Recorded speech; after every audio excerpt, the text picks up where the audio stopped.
દ્વારકાથી વધુ સમાચાર આવી રહ્યા છે। ભાણવડમાં ધોધમાર વરસાદ થયો છે। ભાણવડ તાલુકાના જામપર ગામે ધોધમાર વરસાદ વરસ્યો છે। જામપર ગામથી નવા ગામને જોડતા રસ્તા પર પાણી ફરી વળ્યા છે। રસ્તા પર પાણી ભરાઈ જતા વાહન ચાલકો અટવાયા હતા। દ્વારકાથી આ દ્રશ્યો સામે આવી રહ્યા છે। રસ્તા પર પાણી ફરી વળતા વાહન ચાલકો અટવાયા તો આ તરફ દ્વારકાના જ કલ્યાણપુર પંથકમાં પણ મેઘરાજાનું આગમન થયું। કલ્યાણપુર આસપાસના વિસ્તારોમાં સારો વરસાદ થયો। છેલ્લા 2 કલાકમાં 1.5 ઇંચ જેટલો વરસાદ થયો। ધોધમાર વરસાદ અહીંયા વરસ્યો। કલ્યાણપુર, રાવલ, હરિપર સહિતના ગામોમાં વરસાદ થયો। ધોધમાર વરસાદથી મુખ્ય માર્ગો પર પાણી ફરી વળ્યા। ગ્રામ્ય પંથકમાં વરસાદથી ખેડૂતોમાં ખુશીનો માહોલ જોવા મળ્યો। પવન સાથે વરસાદથી વાતાવરણમાં ઠંડક પ્રસરી હતી। વધુ માહિતી મેળવીશું। ફોન લાઈન ઉપર સંવાદદાતા મુકુંદ અહીંયા જોડાઈ ચૂક્યા છે। મુકુંદ, કલ્યાણપુરમાં જે રીતનો વરસાદ વરસ્યો છે, સમગ્ર દ્વારકામાં જે રીતે વરસાદનું એલર્ટ આપવામાં આવ્યું છે, વધુ માહિતી શું? જી, વાત કરવામાં આવે તો દેવભૂમિ દ્વારકામાં ગઈકાલે રાત્રેથી જ મેઘરાજાએ તોફાની બેટિંગ શરૂ કરી હતી। ખંભાળિયાની વાત કરીએ તો રાત્રિના સમયે 3 ઇંચથી વધુ વરસાદ નોંધાયો હતો। ત્યારે ભાણવડ પંથકની વાત કરીએ તો ભાણવડ તાલુકાના ગ્રામ્ય વિસ્તારોમાં પણ ભારે વરસાદના કારણે ચારો તરફ ખેતરોમાં પાણી ભરી વળ્યા હતા। ભાણવડ તાલુકાના જામપર ગામે ધોધમાર વરસાદના કારણે જામપર ગામથી નવા ગામ સહિતના જે ગ્રામ્ય વિસ્તાર છે તે ગ્રામ્ય વિસ્તારના કોઝવેમાં પાણી ભરાઈ જવાના કારણે વાહન વ્યવહાર પણ ઠપ થયો હતો। બીજી તરફ વાત કરીએ તો ખંભાળિયા તાલુકાના વિંજલપર, કેશોદ સહિતના જે ગ્રામ્ય વિસ્તાર છે તેમાં તેજ પવન સાથે ભારે વરસાદ વરસ્યો હતો, જેને લઈ ગામના જે વીજ પોલ છે તે વીજ પોલ ધરાશાયી થયા હતા। અમુક વૃક્ષો પણ ધરાશાયી થવાની ઘટના સામે આવી હતી। ખંભાળિયા પોરબંદર હાઈવે રોડ ઉપર અનેક વૃક્ષો ધરાશાયી થયા હતા, સાથે વીજ પોલ હાઈવે રોડ ઉપર પણ ધરાશાયી થયા હતા। ત્યારે કલ્યાણપુરની વાત કરીએ તો કલ્યાણપુરમાં 1.5 ઇંચ વરસાદથી ખેડૂતોમાં પણ ખુશીનો માહોલ જોવા મળ્યો। તો કલ્યાણપુર પંથકના ગ્રામ્ય વિસ્તાર તેમજ આસપાસના જે વિસ્તાર છે તેમાં ભારે વરસાદના કારણે ક્ષેત્રોમાં પણ નદી જેવા દ્રશ્યો જોવા મળ્યા હતા। ભારે વરસાદના કારણે હાલ ખેડૂતોમાં પણ ખુશીનો માહોલ છે। જી બિલકુલ મુકુંદ, આપ જોડાયેલા રહેજો। વધુ સમાચાર પણ આવી રહ્યા છે। દેવભૂમિ દ્વારકાથી જિલ્લામાં સાર્વત્રિક જે વરસાદી માહોલ જામેલો જોવા મળી રહ્યો છે, ત્યારે ખંભાળિયાના કેશોદ, વિજલપર સહિતના ગામોમાં ભારે પવનની સાથે ધોધમાર વરસાદ થયો છે। વિજલપર ગામે ભારે પવન સાથે વરસાદના કારણે વીજપોલ તેમજ અનેક વૃક્ષો ધરાશાયી થયા હોવાની વિગતો છે। ખંભાળિયા તાલુકામાં ભારે વરસાદના કારણે ખેડૂતોના ખેતરોમાં પાણી ફરી વળ્યા। દેવભૂમિ દ્વારકા જિલ્લામાં વરસાદથી ખેડૂતોમાં હાલ ખુશીનો માહોલ જોવા મળી રહ્યો છે। મુકુંદ, અમારી સાથે અહીંયા સંવાદદાતા જોડાયેલા છે। મુકુંદ, જે રીતની પરિસ્થિતિ અહીંયા જોવા મળી રહી છે, એક બાજુ ખેડૂતોમાં ખુશીનો માહોલ છે તો બીજી બાજુ ક્યાંક વૃક્ષો ધરાશાયી થયા હોય, વીજપોલ ધરાશાયી થયા હોય તેવી માહિતી સામે આવી રહી છે। જી, વાત કરીએ તો ખંભાળિયા પંથકમાં ગઈકાલે રાત્રેથી જ વરસાદી માહોલ જામ્યો હતો। ભારે વરસાદના કારણે ખંભાળિયા તાલુકાના આસપાસના જે ગ્રામ્ય વિસ્તાર છે તેમાં રાત્રિના સમયે વીજ પુરવઠો ખોરવાયો હતો। ભારે વરસાદ અને તેજ પવન સાથે વરસાદ વરસ્યો હોય ત્યારે ખંભાળિયા તાલુકાના વિંજલપર અને કેશોદ ગામમાં અનેક વીજ પોલ ધરાશાયી થયા છે, સાથે વૃક્ષો પણ ધરાશાયી થવાની ઘટના સામે આવી હતી। વિંજલપર ગામે આવેલ એક સરકારી શાળામાં પણ વૃક્ષો ધરાશાયી થયા હતા। સદનસીબે આ વૃક્ષો ધરાશાયી થયા છે તેમાં કોઈ જાનહાનિ થવા નથી પામી, પરંતુ હાલ ગ્રામ્ય પંથકમાં વીજ પુરવઠો ખોરવાયો છે। ભારે વરસાદના કારણે જે ખેડૂતોએ વાવણી કરી હતી તે વાવણી ઉપર વરસાદ થતા ખેડૂતોમાં પણ ખુશીનો માહોલ છે। જી બિલકુલ મુકુંદ, જોડાયેલા રહેજો। આપ પવન સાથે દરિયામાં પણ, દ્વારકાના દરિયામાં પણ ભારે કરંટ જોવા મળ્યો હોય તેવા આ દ્રશ્યો સામે આવ્યા છે। દ્વારકાના દરિયામાં ભારે કરંટ જોવા મળ્યો છે। દ્વારકાના ગોમતી ઘાટ સહિતના દરિયા કિનારે 15 થી લઈને 20 ફૂટ ઊંચા મોજા ઉછળ્યા છે। દ્વારકાના દરિયામાં ભારે કરંટ જોવા મળ્યો છે।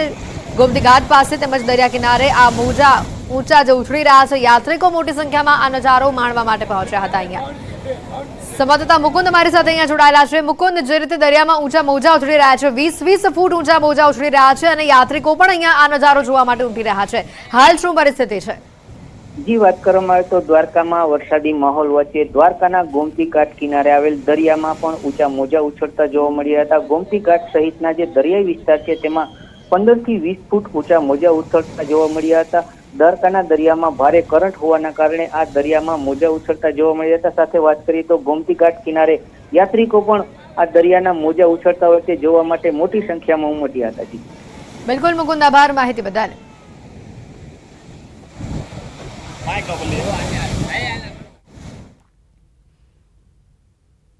વધુ વાત કરીએ જૂનાગઢથી સમાચાર આવી રહ્યા છે। મેંદરડાના મીઠાપુરમાં નદીમાં પૂરની પરિસ્થિતિ આવી હતી અને આ પૂરમાં ખેડૂતો તણાયા હોવાની માહિતી છે। આ ખેડૂત મીઠાપુરમાં 1.5 થી 2 કલાકમાં 3 ઇંચ જે વરસાદ વરસ્યો અને તેમાં મીઠાપુરમાંથી પસાર થતી જે મધુવંતી નદી છે તેમાં ખેડૂત તણાઈ હોવાની માહિતી છે।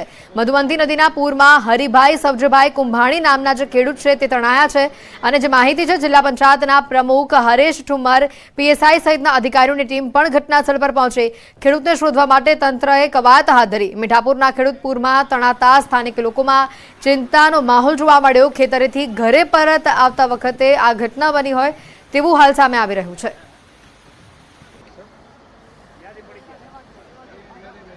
છોટાઉદેપુર નસવાડી તાલુકામાં ધોધમાર વરસાદ પડતા અશ્વિન નદીમાં ભારે પાણી આવ્યું છે। રાજપુરા ગામનો લો લેવલ કોઝવે પાણીમાં ગરકાવ થતા ગામજનો સંપર્ક વિહોણા થયા હોય તે પ્રકારની પરિસ્થિતિ થઈ। 200ની વસ્તી ધરાવતા આ ગામ પાસેથી અશ્વિન નદી પસાર થાય છે। પાણી ઉતર્યા બાદ ગ્રામજનો અવરજવર કરી શકશે। નસવાડી તાલુકાના કુકાવતી ગામ પાસે આવેલા લો લેવલના કોઝવે ઉપર પાણી ફરી વળતા સુકાપુરા ગામ તેમજ વેગીનાર ગામના લોકો ગામની બહાર લો લેવલના કોઝવે ઉપર પાણી ઉતરે તેની રાહ જોઈને બેઠા છે। જ્યારે શાળાઓમાં શિક્ષકો પણ પહોંચી શક્યા ન હતા। નસવાડી ખાતે અભ્યાસ માટે આવતા વિદ્યાર્થીઓ પણ આવી શક્યા ન હતા। વર્ષોથી આ સમસ્યા અહીંયા છે પરંતુ સરકાર બ્રિજ બનાવતી નથી। અશ્વિન નદી બે કાંઠે વહી રહી હોય તેવા આ દ્રશ્યો સામે આવ્યા।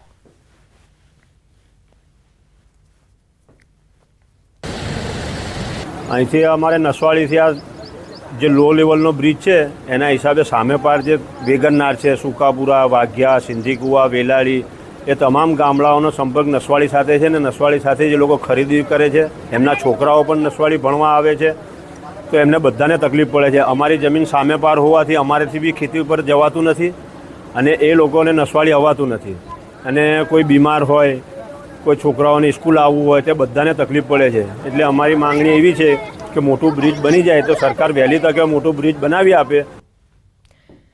હાલ જે સમગ્ર રાજ્યમાં વરસાદી માહોલ છે અને જેને લઈને આજે બે તસવીરો આપને બતાવી રહ્યા છે જૂનાગઢ અને છોટાઉદેપુરની કે જ્યાં નદીઓ બે કાંઠે વહી હોય તેવા આ દ્રશ્યો સામે આવ્યા છે। મધુવંતી નદીમાં પૂર આવ્યું અને આ બાજુ છોટાઉદેપુરમાં અશ્વિન નદીમાં પૂર આવ્યું તેવી સ્થિતિ જોવા મળી। હાલ મેઘરાજા સમગ્ર રાજ્ય પર મહેરબાન થતા નદી નાળા છલકાયા હોય અને નદીઓ બે કાંઠે વહેતી થઈ હોય તેવા અનેક દ્રશ્યો સામે આવી રહ્યા છે। ત્યારે જૂનાગઢ અને છોટાઉદેપુરથી આ દ્રશ્યો આપણે બતાવી રહ્યા છે। વાત કરીએ છોટાઉદેપુર જિલ્લાની તો ત્યાં ખેતીલાયક વરસાદ થઈ રહ્યો છે। મધરાત્રિએ ભારે વરસાદને લઈને નદી નાળા છલકાયા છે। બોડેલી તાલુકાના રાજવાસણા ગામ નજીક હેરણ નદી પરનો આડબંધ ઓવરફ્લો થયો। આડબંધ ઓવરફ્લો થતાં ખેડૂતોમાં અનેરી ખુશી જોવા મળી છે।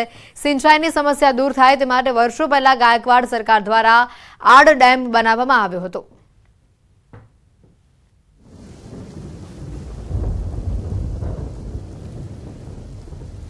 તો આજ વિસ્તારમાંથી ભ્રષ્ટાચારનો જાગતો પુરાવો સામે આવ્યો છે। 2 મહિના પહેલા જ બનાવેલો રોડ બેસી ગયો છે। નસવાડીના જાંબુગોડા ગામે આ ઘટના બની છે। નવીન સ્લેબ ડ્રેનનો એપ્રોચ રોડ બેસી ગયો છે। 2 મહિના પહેલા 2 કરોડના ખર્ચે આ રોડ બનાવવામાં આવ્યો હતો। 2 જ મહિનામાં આ રોડ બેસી જતા અનેક સવાલો ઊભા થઈ રહ્યા છે।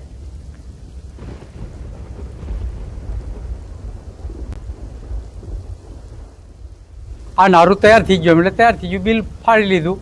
આ ગામ લોકોને તકલીફ આવી જાય। આજે કોઈ બીમાર થઈ ગયું હોય, 108 મંગાવી હોય તો કદાચ ગામમાંથી નીકળી શકે પણ બહારથી આવે સાધન ત્યાં રોકાઈ જાય, બીમારીની શું હાલત થાય? હવે અધિકારી કોઈ અહીં જોવા આવતા નથી।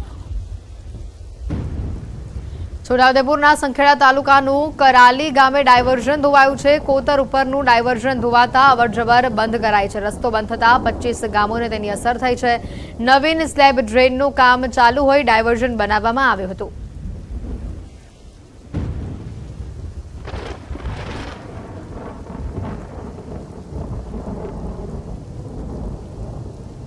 ભાવનગરથી વધુ સમાચાર આવી રહ્યા છે જ્યાં વાતાવરણની ખરાબ અસરથી ભાવનગર પુણે ફ્લાઇટ અટવાઈ હોવાની માહિતી છે। વિઝિબિલિટી ઓછી હોવાથી ફ્લાઇટ સમયસર લેન્ડિંગ ન થઈ શકી। હવામાં 3 ચક્કર લગાવ્યા બાદ મહા મુસીબતે ફ્લાઇટને લેન્ડ કરાવવામાં આવી। ઇન્ડિગોની ફ્લાઇટ ખરાબ હવામાનના કારણે 25 મિનિટ મોડી લેન્ડ થઈ।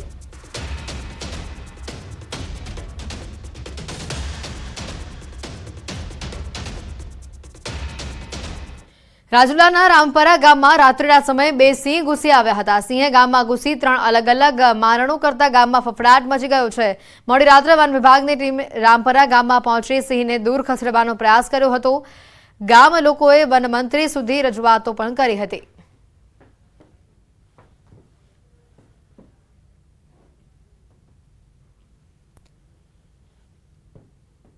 બનાસકાંઠા પંથકમાં ધીમીધારે વરસાદની શરૂઆત થઈ છે। ધાનેરા અને લાખણી સહિત ગ્રામ્ય વિસ્તારમાં વરસાદી માહોલ જામ્યો છે।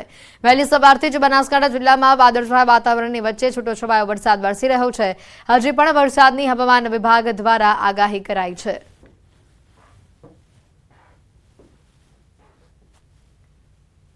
હવામાન વિભાગની આગાહીને લઈને બનાસકાંઠા જિલ્લામાં પણ ઝરમર વરસાદ શરૂ થતા ખેડૂતોમાં અત્યારે ખુશીનો માહોલ છે।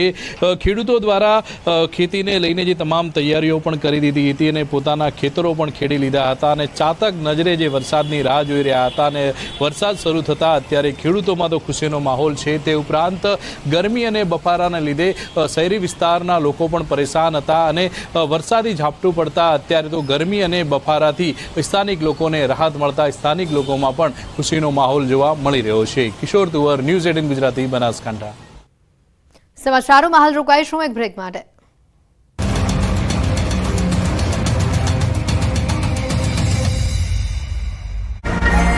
તણાયા હોવાની જાણકારી છે કે જેઓ ખેડૂત છે, ખેડૂતને શોધવા માટે તંત્રએ કવાયત હાથ ધરી છે।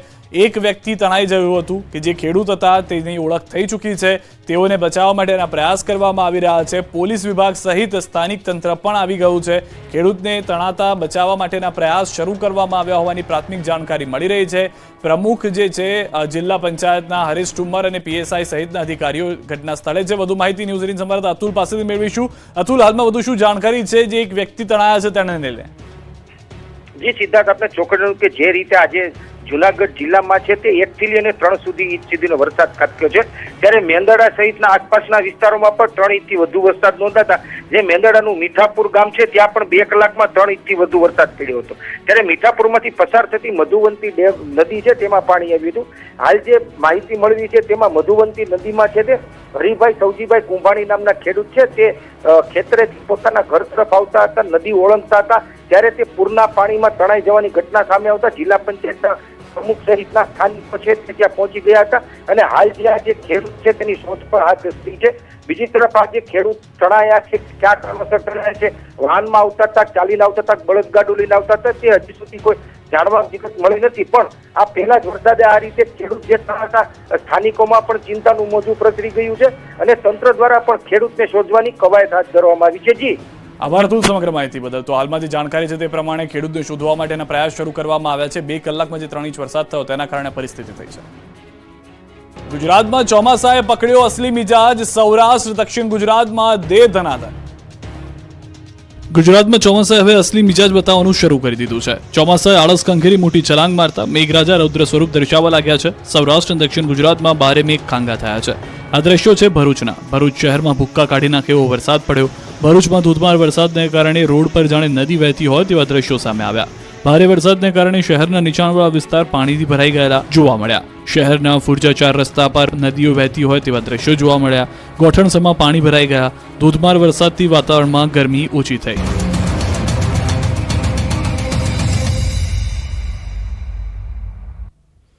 બ્રેક બાદ આપનું સ્વાગત છે। સમાચારોમાં આગળ વધીએ તો સુરતથી સમાચાર આવી રહ્યા છે। એબીવીપી દ્વારા આજે યુનિવર્સિટીમાં તાળાબંધી કરાઈ છે। GCAS પોર્ટલ પર આવતા વિવિધ પ્રશ્નો અને વિદ્યાર્થીઓને પડતી તકલીફોને લઈને વિરોધ નોંધાવાયો હતો। આજે એબીવીપીનું રાજ્યવ્યાપી વિરોધ પ્રદર્શન યોજાયું છે। કાર્યકરોએ યુનિવર્સિટીમાં 1 કલાક માટે તાળાબંધી કરી રસ્તા પર હવન કરીને વિરોધ નોંધાવ્યો હતો। રસ્તા રોકો આંદોલન પણ કરવામાં આવ્યું। રસ્તાઓ બંધ કરીને ચક્કાજામ કરવામાં આવ્યો। તો શૈક્ષણિક વર્ષ 2024થી રાજ્યની 15 સરકારી યુનિવર્સિટીઓમાં કોમન એડમિશન પ્રક્રિયા યોજાઈ, જેમાં અનેક ખામીઓ હોવાની ફરિયાદો પણ ઉઠી હતી। એની અંદર વિદ્યાર્થીઓને ઓફર લેટર તો 2 લાખ લોકોને આવેલા છે અને એડમિશન ખાલી 28,000 સ્ટુડન્ટના થયા છે અને દરરોજ એ લોકોને કોલેજ પર જાઓ આવો અને ઓફર લેટર આવી જતા છતાં એ લોકોને ના પાડી દેવામાં આવે તમારી સીટ નથી। તો આ શું આજે જીકાસના જે લોકો છે એ શું કરવા માંગે છે કે પ્રાઇવેટ યુનિવર્સિટીઓથી પૈસા ખાધેલા છે એ લોકોએ કે શું કર્યું છે એ અમારે જવાબ જોઈએ અને વિદ્યાર્થીઓને ન્યાય જોઈએ, આમાં સુધારા જોઈએ। ના માત્ર વિદ્યાર્થીઓને પરંતુ એડમિનિસ્ટ્રેશન યુનિટને પણ તથા કોલેજ યુનિટને પણ એટલી બધી મુશ્કેલી પડી રહી છે। ત્યારે કહેવા માંગીશ કે જ્યાં સુધી જેટલી પણ ખામી છે જીકાસ પોર્ટલ પર જેટલી બી ખામી છે તે દરેક ખામીને વિદ્યાર્થી પરિષદ પૂરી કરવા માટેની માંગ કરી રહ્યું છે। તો આણંદની વાત કરીએ તો યુનિવર્સિટીમાં પ્રવેશ માટે કોમન પોર્ટલને લઈને વિદ્યાર્થી પરિષદ દ્વારા વિરોધ કરવામાં આવ્યો. વિદ્યાનગરની એસવી યુનિવર્સિટી ખાતે સૂત્રોચ્ચાર સાથે વિરોધ પ્રદર્શન કરવામાં આવ્યું. પોર્ટલમાં રહેલી ખામીઓના કારણે વિદ્યાર્થીઓને પડતી મુશ્કેલીઓ બાબતે રજૂઆત કરવામાં આવી. એસવી યુનિવર્સિટીના ગેટ પર વિદ્યાર્થીઓ અને સિક્યુરિટી વચ્ચે ધક્કામુક્કી થઈ હતી. આખરે યુનિવર્સિટીના વાઇસ ચાન્સેલરે દરવાજા પર આવી આવેદનપત્ર સ્વીકાર્યું હતું.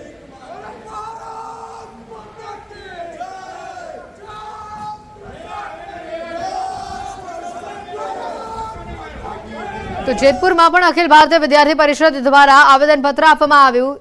GCAS પોર્ટલ થકી વિદ્યાર્થીઓને પડતી મુશ્કેલીઓને લઈને આવેદનપત્ર આપવામાં આવ્યું. એબીવીપી દ્વારા 7 વિવિધ માંગને લઈને મામલતદારને રજૂઆત કરવામાં આવી.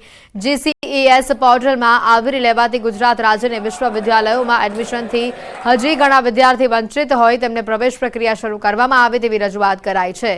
GCAS થકી પ્રવેશ પ્રક્રિયામાં વિદ્યાર્થી કોલેજમાં એડમિશન મેળવે છે ત્યારે બીજા રાઉન્ડમાં ભાગ લઈ શકતા નથી. તેઓને પ્રક્રિયામાંથી બહાર કાઢી દેવામાં આવે છે. વિદ્યાર્થીને ફોર્મ રદ કરવું હોય તો વિકલ્પ આપવામાં આવતો નથી. તે ગંભીર પ્રશ્ન હોય નિરાકરણ લાવવાની રજૂઆત કરવામાં આવી.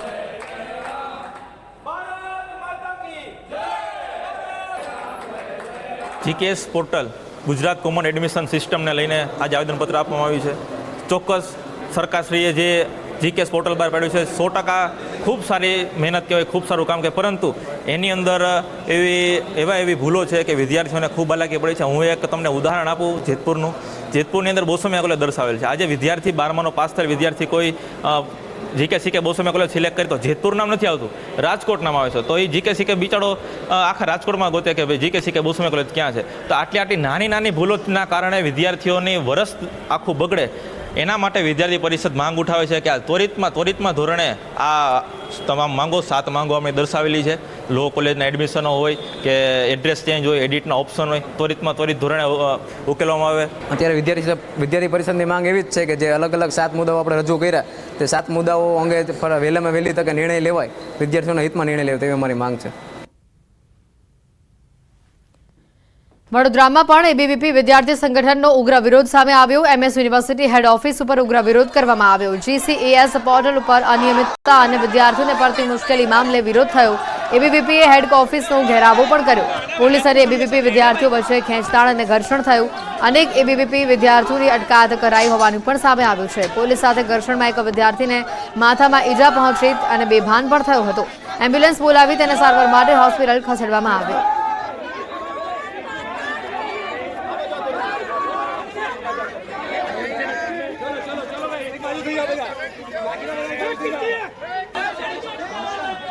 રાજ્યભરમાં એબીવીપી દ્વારા જે વિરોધ પ્રદર્શન કરવામાં આવ્યું તેની અલગ તસવીરો આપણે બતાવી રહ્યા છે. સુરત, આણંદ, રાજકોટ અને વડોદરાથી આજે તસવીરો સામે આવી છે. એબીવીપી દ્વારા GCAS પોર્ટલમાં જે ખામીઓ છે તેને લઈને સમગ્ર રાજ્યભરમાં આજે વિરોધ પ્રદર્શન કરવામાં આવ્યું.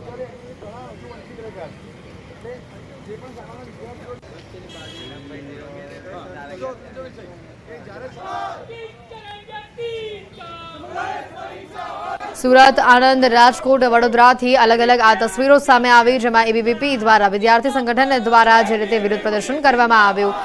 GCAS પોર્ટલ મુદ્દે સમગ્ર રાજ્યભરમાં એબીવીપી દ્વારા વિરોધ પ્રદર્શન કરવામાં આવ્યું.